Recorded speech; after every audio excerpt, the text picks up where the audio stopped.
All right, our in-depth back-to-school coverage continues this morning. According to U.S. News and World Report, the average graduate this year has more than $37,000 in debt.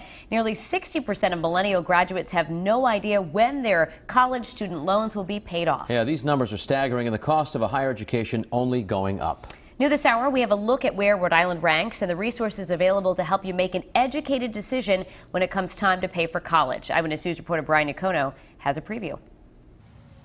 We reviewed this report from College Insight. In it, Rhode Island has the fourth highest average college student debt in the country at almost $32,000. And based on the 2014 graduation class, the highest in Rhode Island was Roger Williams University at $40,000. The lowest was Brown at $24,000. Ben Concepcion knew at a young age he was college bound, but no one in his family had been before, and he had no idea how he would pay for it. Learning is such a beautiful thing.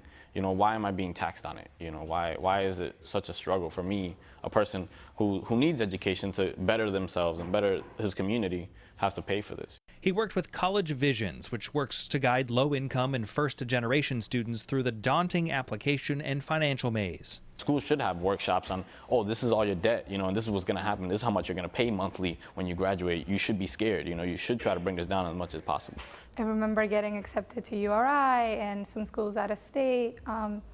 And one school out of state I really liked, I would pay $14,000 out of pocket. And I was like, oh, what? This is crazy. Rosa Ramos was in a similar situation. She eventually received a scholarship and a financial aid package from Providence College she could manage. You're kind of on your own, and not because my parents don't want to help me, but because of financial reasons, they can't. The frustrating reality is that even though we talk often about the U.S. higher ed system being one of endless choices and over 4,000 institutions, for most low-income students, there are very few affordable options. The founder of College Visions, Simon Moore, works directly with students like Benjamin and Rosa, helping them navigate the differences between federal and private, subsidized and unsubsidized loans and grants. The goal is to keep the debt down, but also walk away with an education worth investing in. Engaging families in the process is essential, because I think when we talk about these numbers, especially for 12th graders who are making college choices, the numbers are kind of abstract. Like, what does $20,000 mean to a 12th grader? Parents have a much more concrete sense of what that actually means. For Benjamin, going from a childhood in a Spanish-speaking home in Chad Brown to being a roadie Ram is a dream come true, and it opened a world beyond his dreams. This is where I'm from. This is what is expected of me by society and stereotypes and limitation and all these different factors. And then, oh, this is URI, and oh my God, this is a community I can build. I can be anybody. I can do anything.